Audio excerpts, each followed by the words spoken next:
नमस्कार दोस्तों, स्वागत है आपका हमारे चैनल लर्न एंड ग्रो में। आज हम बात करेंगे कि जो अमोनिया है उसको रेफ्रिजरेंट की तरह क्यों यूज किया जाता है, क्यों ये एक पॉपुलर चॉइस है अगर हम लार्ज स्केल रेफ्रिजरेशन सिस्टम जैसे कि इंडस्ट्रियल या कमर्शियल के अंदर बात करें। जो रेफ्रिजरेशन सिस्टम है वहां पर तो अमोनिया का ज्यादातर वो यूज करते हैं, उनकी ये पॉपुलर चॉइस होती है।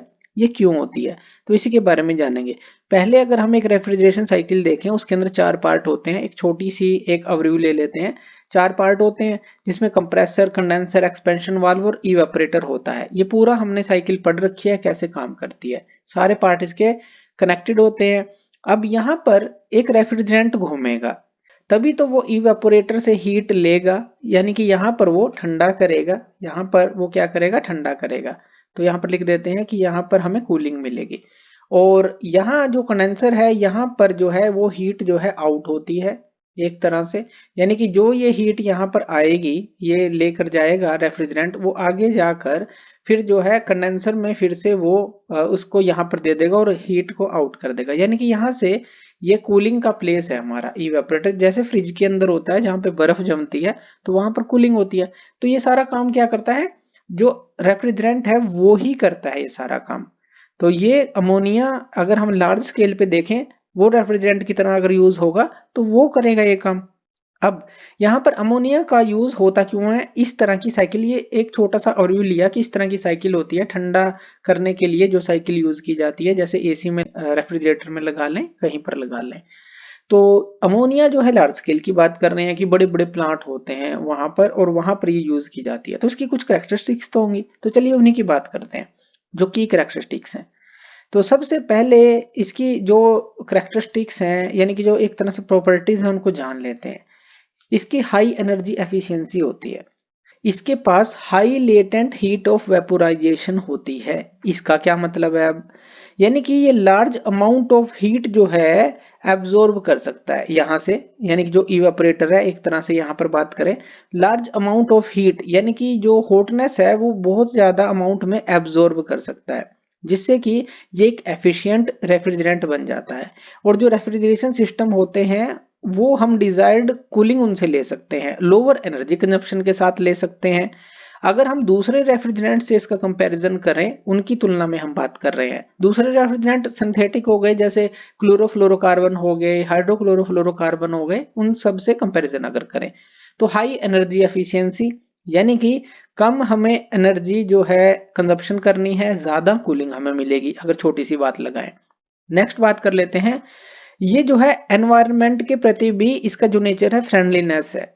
ऐसा क्यों है, अब जो अमोनिया है एक तरह से ये नेचुरली ओकरिंग कंपाउंड आप इसको कह सकते हैं। और अगर इसका ओजोन लेयर की डिप्लीशन में इसका अगर हम देखें कि ये कुछ वहां पर कंट्रीब्यूट करता है या नहीं, तो नेग्लिजिबल इस तरह का ये कंट्रीब्यूट करता है ओजोन लेयर डिप्लीशन के अंदर। या फिर जो ग्लोबल वार्मिंग पोटेंशियल है वो इसका देखें तो बहुत कम है।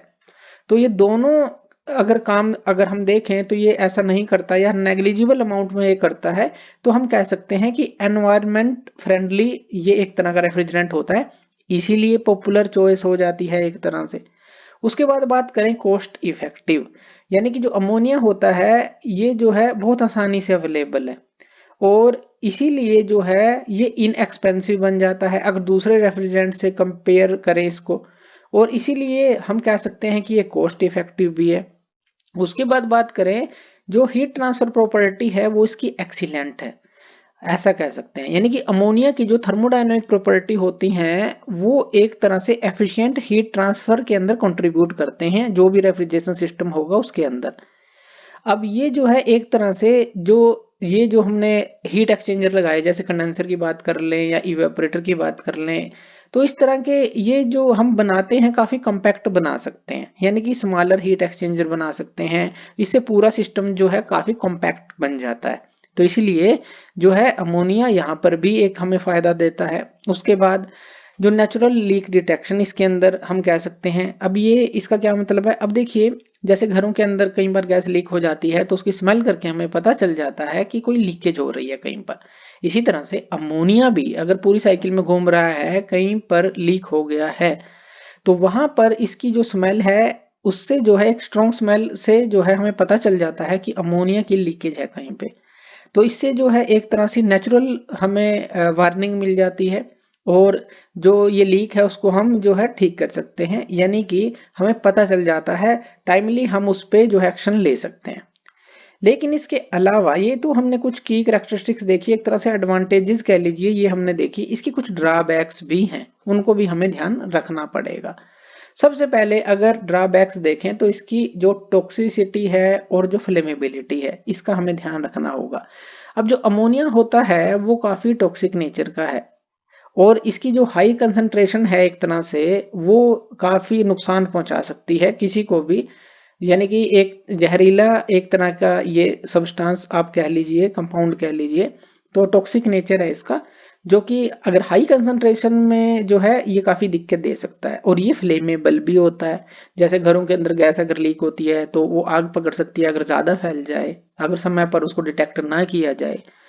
तो इससे क्या है कि यहाँ पर जो ये कंसंट्रेशन का मेन रोल है, वैसे जैसे टॉक्सिसिटी का अगर ज़्यादा कंसंट्रेशन जो है, अगर कोई यानी कि कोई भी पर्सन है अगर वो उसके अंदर चली जाती है तो खतरनाक हो सकती है। इसी तरह से अगर ज़्यादा लीक होती है तो यहाँ वहाँ पर जो है आग लगने का खतरा रहता है। तो ये जो है इसीलिए जो है थोड़ा सा इसका ध्यान रखने की ज़रूरत होती है इन सब चीज़ों का, यानी कि समय से पहले अगर लीकेज है तो उसका डिटेक्शन करना बहुत ज़रूरी है कि समय पर हम रहते हम उसको ठीक कर सकें। दूसरा, मटेरियल कंपैटिबिलिटी हमें इसकी देखनी होगी। अब जो अमोनिया है वो ऐसा नहीं है कि हर एक मटेरियल के साथ कंपैटिबल है। अगर अमोनिया की बात करें, ये जो है कॉपर के साथ जो है कंपैटिबल नहीं होता, अगर एग्जांपल लें। अब इसके लिए अगर हम बात करें तो रेफ्रिजरेशन सिस्टम जो है वो हमें स्टील पाइप्स का बनाना पड़ता है। वैसे ज्यादातर आपने रेफ्रिजरेशन सिस्टम देखे होंगे, जैसे एसी के अंदर भी आपने देखे होंगे कॉपर होता है, यानी कि कॉपर के अंदर जो, क्योंकि उसकी हायर जो है एक तरह से हीट एक्सचेंज हम कह लें कि प्रॉपर जो है वो जल्दी से ठंडा हो जाता है और हायर वो कूलिंग देता है, क्योंकि कॉपर के अंदर अच्छी ये कंडक्टिविटी होती है अगर हीट कंडक्टिविटी की बात करें तो। लेकिन यहाँ पर मटेरियल कंपैटिबिलिटी हमें अमोनिया की देखनी पड़ती है, तो कॉपर के साथ वो कंपैटिबल नहीं होता, इसीलिए रेफ्रिजरेशन सिस्टम जो है के अंदर जो पाइप होते हैं वो स्टील के बनाए जाते हैं।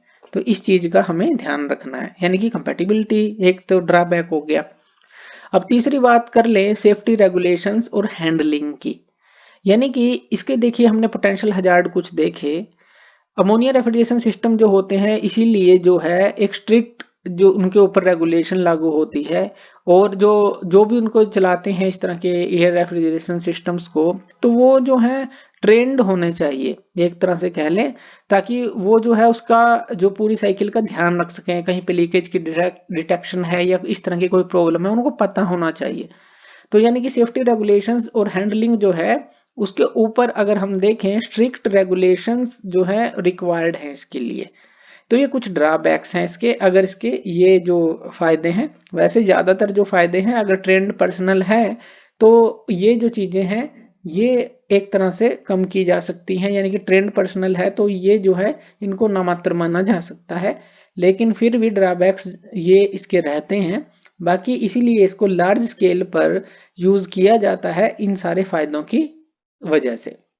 तो थैंक यू वीडियो देखने के लिए, और इसी तरह की वीडियोस के लिए आप हमारे चैनल लर्न एंड ग्रो पे हमें सब्सक्राइब कर सकते हैं। धन्यवाद।